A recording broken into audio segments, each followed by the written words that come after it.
All right, so we're back now, and we're going to talk about feudalism and the manor system. So we know from yesterday, or from sorry, from Friday, that there was a lot going on in Europe in terms of people moving around, people being pushed out of their homes, people coming into new places, and so there was a lot going on that meant people wanted protection for themselves. So, early Middle Ages in England. England is sort of where feudalism begins. England is actually one of the first countries in Europe to develop a strong central monarchy. So the people known as Anglo Saxons, they divide England into seven small kingdoms. So this isn't a map of the Anglo Saxon kingdoms, but it is a map of sort of what happens later on. A man known as William the Conqueror was the first to sort of claim all the land in England as his personal property. He becomes king, and then he starts to separate that land into what's called a fief. That's this word right here, and basically it's just a section of land, and he distributes those fiefs to his soldiers.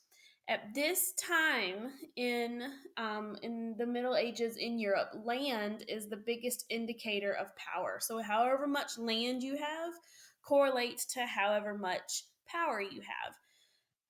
And so William's descendants, William the Conqueror's descendants, they inherit his position as not only the king of the Anglo-Saxon people, but also the Duke of Normandy. So you'll notice that this, like the dark orange right here and the dark orange here, are lands that were they it says inherited by Henry II. Henry II, I think, is the grandson of William the Conqueror. So not only did he inherit all of this, he inherited this as well. He inherited all of this because he married a woman named Eleanor of Aquitaine, and she was pretty rich by herself. She had a husband that died and left her the land. So you can see that the English king is now getting very strong because of all the land that he has. And by 1200, the king, his name was King John at this point in time, he was so powerful that the nobles started to worry. And so in 1215, King John had lost almost all of England's French holdings, all of those areas that Eleanor of Aquitaine had brought, and was short of money. And so, to get that money back, he tries to tax the nobility, but they refuse and they decide that they are going to rebel instead. And so, these rebellious nobles they force King John to accept a document that outlines their rights, and this document is known as the Magna Carta. Um, and so the Magna Carta is, and I'm not exaggerating here. The Magna Carta is one of the most important documents that we're going to learn about this year. So if you don't understand what the Magna Carta is, ask me about it because I will try to help you understand. Basically, what the Magna Carta did is it restricted the king's power. And this was the very first time that the king's power had ever been restricted by a person, by a document, by anything. And so this document said that the king had to obtain the consent of nobles before raising taxes. So every time he wanted to raise taxes, he had to ask the nobles for permission. Also says that you couldn't arrest or punish people without cause, because what would happen is if the king wanted your land, he could have you arrested and put to death, and then your lands would go to the king. It says he couldn't take property without following legal procedures. This is what's known as due process. And that is a really important tenet of not only American government and law, but a lot of different governments and law. And I said, like earlier, I said it's one of the most important historical documents in the formation of future democracies. And the reason for that is democracies check the power of their leader. And so, with the Magna Carta restricting the king's power, it sort of paved the way for people to realize that leaders do not need to be all powerful. And so the Magna Carta addresses the nobles' concerns, but they're still not really satisfied because the king just keeps asking them and asking them and asking them to raise taxes. And so, to obtain more of a say in how the kingdom is run, they rebelled again. And the agreement that ended this rebellion said that the king had to meet with members of the nobility, so like all of the high up people, the clergy, which is the church leaders, the middle class, to discuss key issues. And so this council, this meeting that the king is forced into, eventually becomes parliament, which is like the which is like Congress in England. Okay, it's a governing body that makes the laws in England, and it still exists today. So in the year 1200, England is starting to set up um, their modern government. Okay, so the beginnings of feudalism. What was happening is invaders that we talked about on Friday, like the Vikings, the Magyars, the Muslims, they make it really difficult for kings and emperors to maintain law and order. Because if you think about it, the king is really only one person, and he's in one spot in his empire. And he can't be in every single place at one time.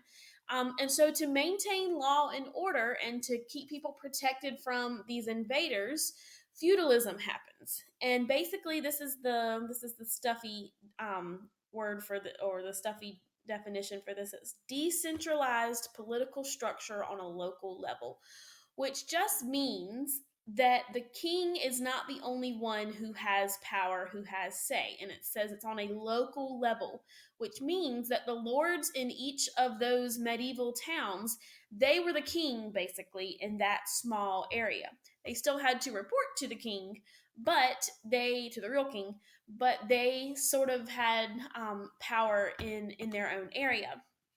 So, medieval society was this network of mutual obligations. We know that an obligation is something that we don't necessarily want to do, but we have to do it.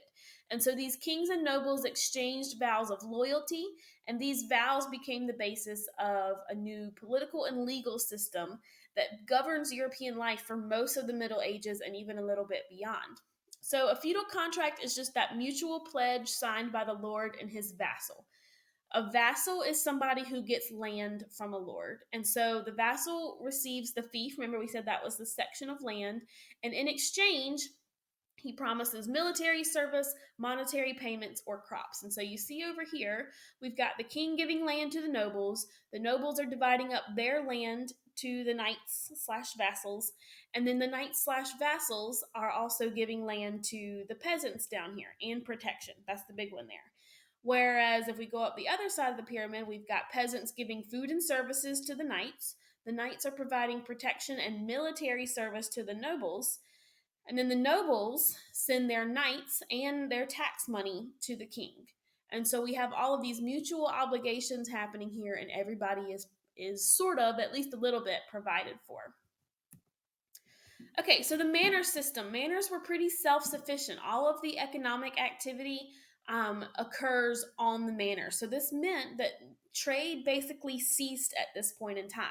We didn't have to go and get horseshoes from another person. We didn't have to get crops from other parts of the empire because we're doing everything we need right here at home. And so most of the peasants during the Middle Ages were serfs. They were given land um, to farm in exchange for service to their lord, just like we saw here. And so service included working in the fields, maintaining roads, working in the manor, serving the Lord and his family, or sometimes the serfs even were part of the military service. They were sort of like an army regiment. And so the life of a serf was really, really rough. We've got long hours, lots of disease because they have a really bad diet. There was usually no meat in their diet, it was basically just potatoes and grain. And so hunger was really, really common on these manors. If you look over here, this diagram shows sort of what a manor would look like. A manor would be a lot larger than this, probably at least more than 100 acres of land. And so up here we've got the manor house, we've got the church here. So usually each manor system had its own church. These are the peasants' houses right here. These are where the serfs are going to live, and they're maintaining these fields for the Lord of the manor. And so here we've also got a mill. So the mill is where they grind grain to make flour and other things like that. We've got a blacksmith. So they're the ones who make all of our tools and our weapons and our horseshoes and every sort of metal thing that we might need. And then we've got just a village common area where people could graze their cattle and that sort of thing. So manors were entirely self sufficient. They really didn't have to use a whole lot of outside economic activity. So I want to show you a couple of pictures here. This is the inside of a serf's house. Basically, what this shows is that there wasn't